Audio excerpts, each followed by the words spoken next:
Hello students, welcome back to my channel. ఈరోజు BA students యొక్క fifth సెమిస్టర్లో ఉన్నటువంటి మై విజన్ ఫర్ ఇండియా అనేటువంటి స్పీచ్ని ఈరోజు మనం తెలుగులో చూద్దాం. Explanation APJ Abdul Kalam. Okay, so దీన్ని రాసినటువంటి వారు చెప్పినటువంటి వారు ఏపీజే అబ్దుల్ కలాం గారు. My visions for India is a speech delivered at IIT, Indian institute of technology అనమాట. సో అదొక యూనివర్సిటీ హైదరాబాద్లో ఉంది. అక్కడ ఈ యొక్క స్పీచ్ అనేటువంటిది మన ఏపీజే అబ్దుల్ కలాం గారు ఇవ్వటం అనేటువంటిది జరిగిందనమాట. సో ఆ యొక్క స్పీచ్ ఎప్పుడు ఆయన చెప్పారు అంటే 2011లో అనమాట, 2011 సంవత్సరంలో by India's former president. Okay, so మన యొక్క భారతదేశంలో మొట్టమొదటిగా చేసినటువంటి ప్రెసిడెంట్స్లో ఈయన కూడా గొప్ప వ్యక్తి అనమాట.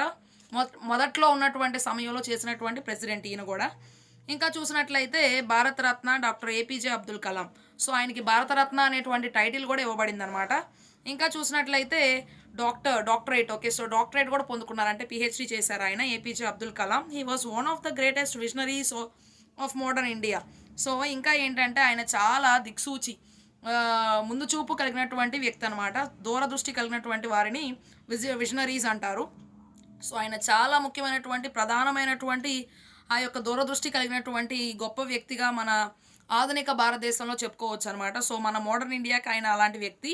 He described his 3 visions for India in his speech. So ఆయన యొక్క ఉపన్యాసంలో ఆయన ఏం చెప్పారంటే ఆయనకున్నటువంటి 3 ఆలోచనల గురించి చెప్పారనమాట. సో ఆ యొక్క 3 ఆలోచనలు ఏంటి అంటే ఏవి ఆయన చూడాలి అని కోరుకుంటున్నారు అంటే భారతదేశంలో he try to make people realise the duty. So ప్రతి ఒక్కరూ ఈ యొక్క భారతదేశంలో జీవించేటువంటి ప్రతి పౌరుడు తన యొక్క బాధ్యత ఏంటి, తను చేయాల్సినటువంటి పనులు ఏంటి అనేది గుర్తించాలి అని ఆయన ఆశపడ్డారు.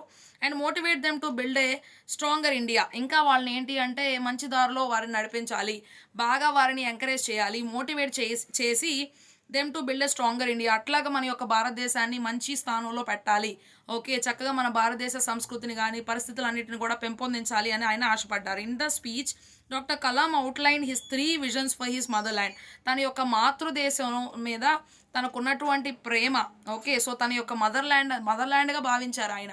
ఇది నా మాతృభూమి అని ఆయన భావించారనమాట. సో అందుకని ఆయన ఏం చెప్పారు అంటే 3 దర్శనాల గురించి చెప్పారనమాట. సో 3 ఆలోచనల గురించి చెప్పారు. He pleaded Indians to be realistic. ఎప్పుడైనా సరే యథార్థంగా ఉండండి, ఎప్పుడైనా యథార్థంగా జీవించండి in the process of nation building. ఎందుకంటే మన యొక్క జాతీయతని, మన యొక్క దేశాన్ని, దాని యొక్క అభివృద్ధిని మనం పెంపొందించడంలో ఎప్పుడైనా మనం చాలా యథార్థంగా ఉండాలి. అంటూ endeavour towards making India a developed nation. So మన యొక్క దేశాన్ని కూడా డెవలపింగ్ నేషన్లా కాకుండా డెవలప్డ్ నేషన్గా మనం మార్చుకోవాల్సినటువంటి బాధ్యత ఉంది. అభివృద్ధి చెందుతూ ఉన్నట్టు కాదు, అభివృద్ధి చెందినటువంటి దేశంగా మనం మార్చుకోవాలి మన యొక్క దేశాన్ని అనేటువంటి విషయాన్ని తెలియజేశారు. The first vision was freedom. So ఆయన మొట్టమొదటి ఆలోచన ఏంటంటే మనకి ఖచ్చితంగా స్వాతంత్రం అనేటువంటిది ఉండాలి.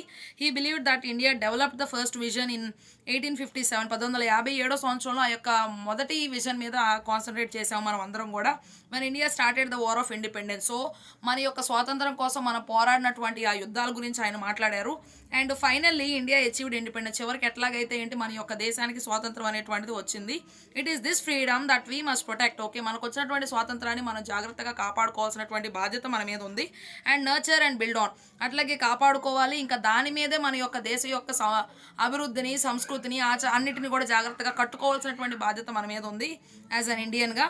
And if you're not free no one will respect us. So మనకి కనుక అలాంటి స్వాతంత్రం లేకపోతే మనల్ని ఎవరు గౌరవిస్తారు? స్వాతంత్రం ఉంది కాబట్టి ఎవరు మన జోలికి రావట్లేదు, ఎవరు మనల్ని విసిగించడం అనేటువంటిది జరగట్లేదు అనమాట. సో అందుకని మన స్వాతంత్రం మనకి ఎప్పుడైనా సరే ఉండాలి అని చెప్పి చెప్తున్నారనమాట. ఇంకా చూసినట్లయితే ఈ second vision was to grow economically. So ఆర్థికంగా కూడా మన యొక్క దేశ పరిస్థితులు ఎదగాలి అని ఆయన భావించారు. And the rate of poverty is declining. అట్లాగే మన యొక్క పేదరికం అంతా కూడా తగ్గిపోవాలి, ఇంకా తగ్గిపోవాలి అని ఆశపడ్డారు. Our achievements were being globally recognised today. Okay, so మన యొక్క మన దేశంలో జరిగేటువంటి అభివృద్ధి కార్యక్రమాలన్నీ కూడా ప్రపంచవ్యాప్తంగా ప్రతి ఒక్కరు గుర్తిస్తున్నారు ఈ రోజుల్లో. Okay, so the 10% GDP. Okay, so gross domestic product growth rate was healthy sign. Okay, so అందులో మనకి 10% రావడం, మన యొక్క దేశంలో మన స్వంతంగా మనం తయారు చేసుకున్నటువంటి ప్రొడక్ట్స్ని మన వారే కొనుక్కుంటూ ఉంటే మనకు వచ్చేటువంటి అభివృద్ధి దేశానికి చెందుతూ ఉంటే మనకి ఎంత ఆనందం. అంతేగాని వేరే దేశంలో తయారు చేసినటువంటి made in China, made in Japan products కొంటే వాళ్ళకి అభివృద్ధి, కానీ మన దేశానికి ఎలాంటి అభివృద్ధి రాదు. మన దేశం బాగుపడాలి అంటే మన దేశంలో మన ప్రజలు తయారు చేసినటువంటి వాటిని మనమే కొనుక్కుంటే అప్పుడు మన దేశం బాగుపడిద్ది అని చెప్పి ఆయన కోరుకున్నారనమాట. సో మనకు అందులో 10% రావడం చాలా సంతోషం. And doctor Kalam observe that Indians had fail to see themselves as a group of self reliant people. So మన యొక్క దేశంలో ఈ అబ్దుల్ కలాం గారు ఏం గమనించారు అంటే వారు ఎప్పుడు కూడా వారి యొక్క సొంత జ్ఞానం మీద మనుషులు ఆధారపడటం అనేటువంటిది ఆళ్ళ మీద ఈళ్ళ మీద ఆధారపడటమే అనేటువంటి ఆలోచనలోకి వచ్చాడనమాట. ఆయన అర్థం చేసుకున్నాడు ఆయన యొక్క అబ్జర్వేషన్‌ని బట్టి. He however wanted to see India as a developed nation. So, ఎప్పుడైనా ఎలాగైనా ఎలా ఉన్నప్పటికి సరే మన దేశం ఎప్పటికైనా అభివృద్ధి చెందినటువంటి దేశంగా చూడాలి అని ఆయన ఎంతో ఆశపడ్డారు. And not just a developing nation. Developing నేషన్‌గా కాదు, డెవలప్డ్ నేషన్‌గా ఉండాలని ఆయన కోరుకున్నారు. His third vision was to see India strong in the world both economically and militarily.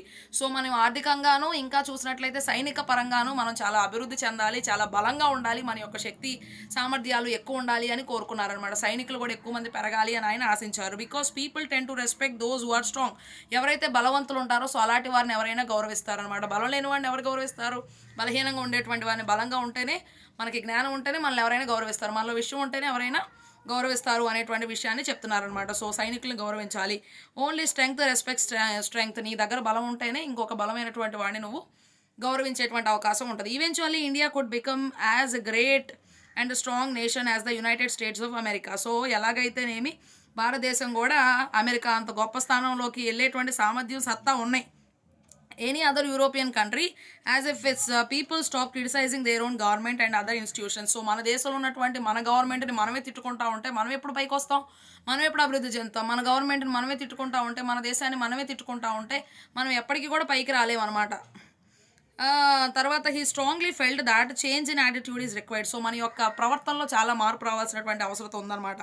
ఇంకా చూసినట్లయితే instead of complaining and criticising, ఎప్పుడు చూసినా చాడీలు చెప్పుకోవడం, ఎందుకు ఇట్లా చేసింది, అలా చేసింది, ఇలా అయింది అని వాళ్ళని అనే బదులు people should participate in the process of development. So, మన దేశ అభివృద్ధిని మనమే చేసుకోవాలి. ఎందుకంటే మనమే ఈ యొక్క దేశ పౌరులం కాబట్టి మన దేశాన్ని మనమే అభివృద్ధి చేసుకోవాలన్నమాట.